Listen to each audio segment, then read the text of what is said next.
తెలంగాణ కవులు రచయితల పాత్రలు చూసుకున్నట్లయితే సామల సదాశివ 1928 నుంచి 2012 వరకు ఈయన లైఫ్ పీరియడ్ అనమాట. దహేగావ్ ఆదిలాబాద్లోని చెరువుపల్లిలో ఈయన పుట్టడం జరిగింది.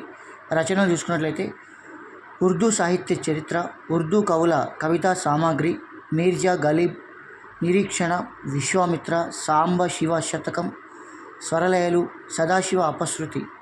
వ్యాస సంకలనాలు చూసుకున్నట్లయితే మలయ మారుతాలు, సంగీత శిఖరాలు, యాది. హిందుస్థానీ సంగీతాన్ని తెలుగుకు పరిచయం చేస్తుంది ఇతనే. గడియారం రామకృష్ణ, ఇతను 1919 నుంచి 2006 వరకు అనంతపూర్లో జన్మించాడు. అలంపూర్ జోగులాంబ గద్వాల్లో స్థిర నివాసం. రచనలు ఇవేనట్టు: శతపత్రము ఆత్మకథ, మాధ్య విద్యారణ్య, పాంచజన్యం ఖండకావ్యం, దశరూపక సారం, రూపలక్షణం, కన్నడ సాహిత్యం, దక్షిణ భారత సాహిత్యాలు, భారతదేశ చరిత్ర, ఉమామహేశ్వర చరిత్ర. 2007లో కేంద్ర సాహిత్య అకాడమీ అవార్డు గ్రహీత ఇతను. ఓకేనా. సో ఇవి మనకి గడియారం రామకృష్ణ గారి ముఖ్యమైనటువంటి విశేషాలు.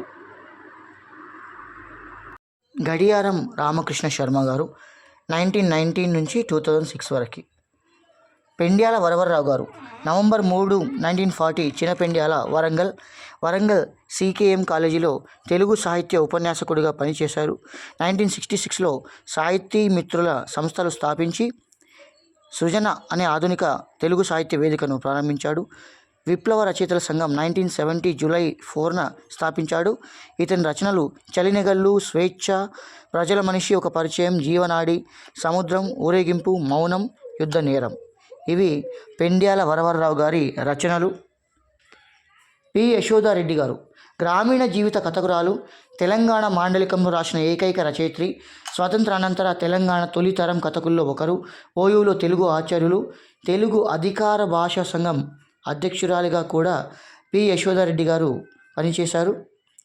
వీరి ముఖ్యమైన రచనలు కనుక ఒకసారి చూసుకున్నట్లయితే ఆ రచనలు మనం చూసుకుంటే అవి మా ఊరి ముచ్చట్లు, ధర్మశాల, హెచ్చమ్మ కథలు, ఎదుర్కోలు, గ్రామీణ ఆడపడుచుల ముచ్చట్లు, బతుకమ్మ, పీర్ల పండుగలను జరుపుకునే సాంప్రదాయాలను ఈమె విస్తృతంగా పరిశోధన చేసి చాలా క్లియర్గా వివరాలను కూడా తన రచనల లోపల పొందుపరిచి జనాలను అవేర్ చేయడం కూడా జరిగింది.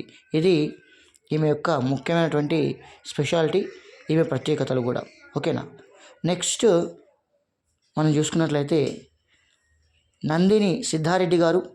ఈమె రచనలు భూమి స్వప్నం, సంభాషణ, దివిటి, ప్రాణహిత, నది పుట్టువడి, ఇగురం, ఆవర్తనం, కులవృత్తులు, నది పుట్టువడి, నాది పుట్టునాడి, ఇక్కడి చెట్లగాలి. మంజీరా రచయితల సంఘం వ్యవస్థాపక అధ్యక్షుడు ఇతను. తెలంగాణ రచయితల వేదిక వ్యవస్థాపక అధ్యక్షుడు. ప్రస్తుతం తెలంగాణ సాహిత్య అకాడమీ చైర్మన్. పాటలు చూసుకుంటే మలిదశ ఉద్యమంలో నాగేటి సాలలో నా తెలంగాణ, పుడమిక పండుగ పువ్వు జాతర, జోహార్లు జోహార్లు అమరవీరులకు జోహార్లు. ఈ పాటల్ని నందిని సిద్ధారెడ్డి గారు రాయడం జరిగింది. కాంపిటేటివ్ ఎగ్జామ్స్ పరంగా వెరీ వెరీ ఇంపార్టెంట్ ఈ నందిని సిద్ధారెడ్డి గారి గురించినటువంటి ఇన్ఫర్మేషన్. 1-2 సార్లు చూడండి, చదవండి. ఎందుకంటే ఈ టాపిక్స్ అనేవి మనకి కాంపిటీషన్ ఎగ్జామ్స్ పరంగా వెరీ ఇంపార్టెంట్. పార్ట్ 2 కూడా వస్తుంది.